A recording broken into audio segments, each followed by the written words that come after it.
Doctor Mizanur Rahman Azhari তাকে নিয়েও বলেন যে তিনি কাফের, তাকে আসলে দেশ ছেড়ে চলে যেতে হবে। তখন আমরা একটু কনফিউজ হই। এগুলো খুব খারাপ অভ্যাস, আরেকজনকে কাফের বলা, মুশরিক বলা। আপনি যদি কাউরে কাফের বলেন, সে যদি কাফের না হয়, আপনি নিজেই কাফের হয়ে যাবেন। নিউ ইয়র্কের ম্যানহাটন থেকে আপনাদেরকে স্বাগত জানাচ্ছি। আমি খালেদ মুহিউদ্দিন। বাংলাদেশের রাজনীতিতে নানা ধরনের পরিবর্তন দেখা যাচ্ছে হচ্ছে বাংলাদেশের সমাজনীতিতেও নৈতিকতা, ধর্ম এবং নানা বিষয় নিয়ে নানা আলোচনা চলছে। এসব নিয়ে কথা বলার জন্য আজ আমাদের সঙ্গে রয়েছেন ডক্টর মিজানুর রহমান আজহারিকে। আপনাকে আমাদের অনুষ্ঠানে স্বাগত জানাই। আপনি আমাদেরকে সময় দিয়েছেন, সেজন্য শুভেচ্ছা ও কৃতজ্ঞতা জানবেন। নাহমাদুহু ওয়া নুসাল্লি আলা রাসূলিহিল কারীম, আম্মা বা'দু, ফাআউযু বিল্লাহি মিনাশ শাইতানির রাজীম, বিসমিল্লাহির রহমানির রহিম। শুরুতেই আল্লাহ রাব্বুল ইজ্জা ওয়াল জালালের দরবারে শুকরিয়া জানাচ্ছি যে আল্লাহ তাআলা আমাদেরকে স্বাস্থ্যকর জীবনযাপনে ইসলামের ভূমিকার শীর্ষক একটি টপিক নিয়ে একটি আলোচনাতে অংশগ্রহণের সুযোগ দিয়েছেন। আমরা শুরুতেই পড়ে নিচ্ছি কালিমাতুশ শুকর, আলহামদুলিল্লাহ। আমাদের সাথে আরও থাকছে তাহরিকে খতমে নবুয়ত বাংলাদেশের আমির জনাব আল্লামা মুফতি ডক্টর সাইয়েদ মোহাম্মদ এনায়েতুল্লাহ আব্বাসী ও সিদ্দিকী। ডক্টর আব্বাসী, আপনাকে আমাদের অনুষ্ঠানে স্বাগত জানাই। আপনি আমাদেরকে সময় দিয়েছেন, সেজন্য আমাদের কৃতজ্ঞতা এবং শুভেচ্ছা জানবেন। ধন্যবাদ, আপনাকেও স্বাগত জানাচ্ছি এবং দর্শক মন্ডলী যারা আছেন তাদেরকেও অভিনন্দন জ্ঞাপন করছি। Thank you so much. আমি প্রথমেই আপনার কাছে যে বিষয়টি জানতে চাই, আমাদের অনেকগুলি প্রশ্ন রয়েছে, আমরা আপনার কাছ থেকে অনেক কিছু বুঝে নিতে চাই, অনেক কিছুর ইয়াও দিতে চাই। আপনার যদি কোনো প্রশ্ন আপত্তি থাকে আপনি সেটা জানাতে পারেন এবং আপনি উত্তর নাও দিতে পারেন। তো আমরা প্রথমেই আপনার থেকে শুরু করি। আপনি যখন আরেকজন ইসলামিক ক্লেরিক, আমরা নাম বলতে পারি ডক্টর মিজানুর রহমান আজহারি, তাকে নিয়েও বলেন যে তিনি কাফের, তাকে আসলে দেশ ছেড়ে চলে যেতে হবে, তখন আমরা একটু কনফিউজ হয়ে যাই। বলছি জি না, কনফিউজ হবেন কেন? আপনি যার কথা বলেছেন সে কি বলেছিল আপনি দেখেছেন তার বক্তব্যগুলো? আমি দেখেছি, কিন্তু তার শোনেন কথা শোনেন। জি, তাকে বলুন, সে তো আমার ছাত্র, তাকে জিজ্ঞেস করুন। 2007 সালে সে আমার থেকে সবক নিয়েছে দারুন রাজার মাদ্রাসায়। আমি তার টিচার, আমি তার শিক্ষক, এবং তার শিক্ষকরাও আমাকে শিক্ষক মানে। অতএব সে যদি দেখুন, আপনাকে পিছন থেকেই বলতে হচ্ছে, আপনি সময় দিতে হবে আমাকে। আপনি কিন্তু বসে আছেন একা, আমার কিন্তু কয়েক হাজার লোক বসে আছে আমার অপেক্ষায়, একটা শিডিউল প্রোগ্রাম আমি রেখে বসেছি আপনার এখানে। যেহেতু আপনার মাধ্যমে আমার মেসেজটা আমি অনেকের কাছে পৌঁছাতে পারবো। আপনি যে ব্যক্তির নাম নিয়েছেন, তাকে আপনি কি দিয়ে তাকে স্কলার বলবেন? লক্ষ লক্ষ লোক হলে স্কলার হয়? এটা কোনো কথা নয়।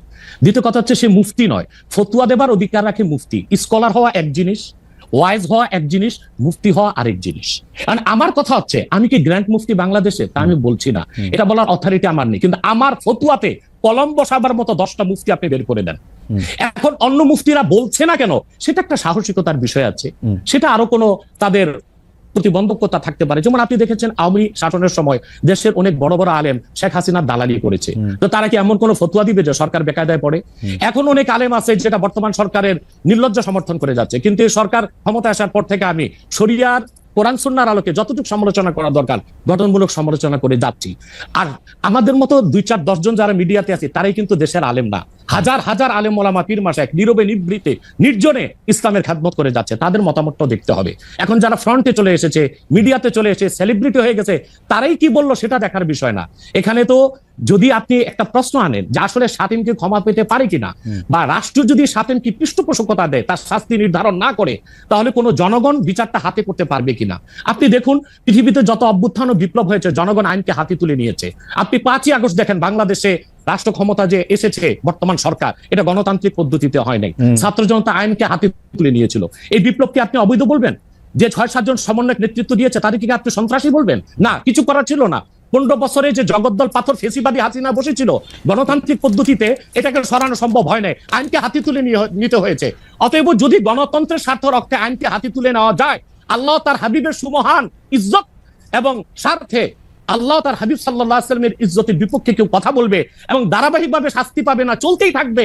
আমরা শুধু মিটিং মিছিল করে লাঠি পেটা খাবো, স্যার আপনার কাছে মনে হয় না, স্যার আপনার কাছে মনে হয় না এটা আপনার কাছে মনে হয় না এটা আপনার পয়েন্ট অফ ভিউ? বিকজ আপনি যা বলছেন, হ্যাঁ আপনি এটা ঠিক যে আপনি তো একজন স্কলার, শিক্ষক, পড়াচ্ছেন এবং আপনি গ্র্যান্ড মুফতি না হলেও একজন মুফতি, কিন্তু আমরা ধরেন আমি এখন কথা বললাম হচ্ছে যে বাংলাদেশে কিন্তু এটাও প্রচলিত যে যারা বলতেছে যে তারা আসলে যা কিছু পরীক্ষিত হাদিস নয়, যা কিছু পরীক্ষিতভাবে কোরআনের ফয়সালা নয়, তারা তা মানতে চান না। ধরা যাক ঈদে মিলাদুন্নবী সম্পর্কে তাদের একটা বয়ান আছে, তাদের আরও অনেক কিছু নিয়ে তাদের একটা বয়ান আছে। তাদের মধ্যে থেকেও কেউ আছেন যারা মক্কা মদিনায় বড় বড় জায়গায় আলেমের কাজ করতেছেন। আমি আব্দুর রাজ্জাক বিন ইউসুফের কথা বলতে পারি, আরও আপনি জানেন কাদের কথা আমি বলছি। তাদের কেউ মনে করেন আপনার পথটা আসলে ঠিক না। 1, 2 হচ্ছে আপনি যার কথা যেভাবে বলতেছেন যে ধরেন মিজানুর রহমান আজহারী কি আসলে একজন স্কলার কিনা, এখন কেউ কেউ তো এই প্রশ্ন তুলেছেন যে জনাব এনায়েতুল্লাহ আব্বাসীও যথেষ্ট পরিমাণে এই জায়গায় আছেন কিনা। সেজন্য আমি জানতে চাইছিলাম যে আপনি যখন আইন হাতে তুলে নেওয়ার কথা বলেন স্যার, সেইটা কি আপনি কিভাবে তার যোগ্য, এবং আপনি ছাড়া আর কে আছেন এটার মধ্যে যোগ্যতার জায়গায় আর কি? আমি এখন বলছি, আমি মনে করি আমি গ্র্যান্ড মুফতি বাংলাদেশের। আচ্ছা, আপনি মনে করছেন আপনি গ্র্যান্ড মুফতি? ওকে, এবং এটা আমি চ্যালেঞ্জে ওকে ওকে, এইটা বললে আমার ফতুয়ার বিপক্ষে, আমি শোনেন, আমার ফতুয়ার বিপক্ষে যে যাচ্ছে তাকে আমার সাথে বসান, আপনার প্ল্যাটফর্মে বসান। এক, দ্বিতীয় কথা হচ্ছে ঈদে মিলাদুন্নবী নিয়ে যে আপনি প্রশ্ন করেছেন, ঈদে মিলাদুন্নবী সাল্লাল্লাহু আলাইহি ওয়াসাল্লাম নিয়ে অনেক ডিবেট হয়েছে এবং ঈদে মিলাদুন্নবীর পক্ষে যারা, তারাই বিজয়ী হয়েছে। আর বাংলাদেশে ওলামায়ে দেওবন্দের একটা বিরাট অংশ যারা মূল ধারার, তারা কিন্তু ঈদে মিলাদুন্নবী নিয়ে কখনো বিরোধিতা করে না। কিছু মাত্র স্কলার আছেন যারা কোনোভাবে পার্সেজ হয়ে আছেন, তারাই ঈদে মিলাদুন্নবীর বিরোধিতা করে। আমরা বলি মিলাদ যার সিরাত না তার, মিলাদুন নবী সাল্লাল্লাহু আলাইহি ওয়াসাল্লাম ব্যানারও মাহফিল হতে পারে, সিরাতুন নবী সাল্লাল্লাহু আলাইহি ওয়াসাল্লাম ব্যানারও মাহফিল হতে পারে। এবং আপনি শুনেছেন আজকে 4 বছর যাবত সৌদি সরকার, উচ্চ ওলামা পরিষদ ফতোয়া দিয়েছে যে ঈদে মিলাদুন্নবী উপলক্ষে মাহফিল সৌদি আরবে হবে এবং 12 রবিউল আউয়াল তারা রাষ্ট্রীয় ছুটি ঘোষণা করে রেখেছে। এবং বাংলাদেশে বর্তমান সরকারও যথেষ্ট আলেম ওলামা আছেন যারা কওমি ঘরানার এবং দেওবন্দ ঘরানার, যাদেরকে আমরা আহলে হক মনে করে থাকি। এবং আমরা মনে করি জৌনপুর, ফুরফুরা, সারসিনা, আহলে সুন্নাত, আহলে হক একই ধারাতেই চলে আসছে। তারাও কিন্তু ইসলামিক ফাউন্ডেশনের দায়িত্বে আছে এবং তারা কিন্তু এবারও ঈদে মিলাদুন্নবী ব্যানারে প্রোগ্রাম করেছে এবং আমি সেখানে অংশগ্রহণ করেছিলাম একদিন।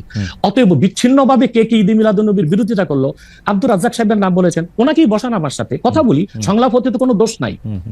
ওকে, বা আপনি আরো যাদের কথা বলেছেন আচ্ছা, তাদেরকে বসান আমাদের সাথে। আচ্ছা, আমার এখানে একটা সম্পূরক জাস্ট প্রশ্ন আছে আইনের ব্যাপারে। যেহেতু তেহরিকে খতমে নবুয়তের শাখা যুক্তরাজ্যেও আছে, এখানেও আছে, আপনি একইভাবে এই কথা বা ভারতের পশ্চিমবঙ্গের কথা বলেছেন, এইখানে যেটা বলছেন সেটা কি যুক্তরাজ্য এবং ভারতের পশ্চিমবঙ্গের জন্য প্রযোজ্য? যুক্তরাজ্যেও যদি কেউ এই ধরনের কথা বলে তাকেও কি আপনি এরকম একটা কথা বলবেন বা বলতে পারবেন? জি জি বলবো। আমি যুক্তরাজ্যে যে সাফার করে এসেছি সেটা শোনেন আগে। 2 বছর আগে আমি যুক্তরাজ্যে গিয়েছিলাম। আমার 7টা প্রোগ্রাম ছিল, 4টা প্রোগ্রাম করতে পেরেছি, 3টা প্রোগ্রাম আমি করতে পারিনি। এবং সেখানে আমার বিরোধিতা করেছিল নাইজেল ফারাজ, আপনি জানেন তাকে, সিএনএন নিউজ প্রেজেন্টার, এবং সে ব্রেক্সিট আন্দোলনের হোতা ছিল এবং সে ব্রিটিশ পার্লামেন্টের মেম্বার ছিল। আমার যেদিন সেন্ট্রাল লন্ডনের প্রোগ্রাম ছিল, নাইজেল ফারাজ লং মার্চের ঘোষণা দিয়েছিল এবং আমি সেখানে যেতে পারিনি। কেন? নাইজেল ফারাজ 23টা প্রতিবেদন করেছিল আমার বিপক্ষে, তার মধ্যে উল্লেখযোগ্য ছিল যে আমি মুরতাদের শাস্তি মৃত্যুদণ্ড চাই। বাট ব্রিটিশ পুলিশ আমাকে অ্যারেস্ট করেনি এবং ব্রিটিশ পুলিশ আমাকে শুধু প্রোগ্রাম করতে দেয়নি সহিংসভাবে সেজন্য। কিন্তু আমি রানীকে গালি দিয়েছি, সেটাও সেখানে তুলে ধরা হয়েছে। আমি রানীকে গালি দেওয়া যায় ইংল্যান্ডে? হ্যাঁ, মুরতাদের শাস্তি মৃত্যুদণ্ড চেয়েছি, সেইটা 23টা প্রতিবেদন করে আমার এই বক্তব্য ফতোয়াগুলো সেখানে লন্ডনে দেখানো হয়েছে। আমি বাংলাদেশে যে চরিত্র, লন্ডনে সেই চরিত্র, পশ্চিম বাংলায় সেই চরিত্র।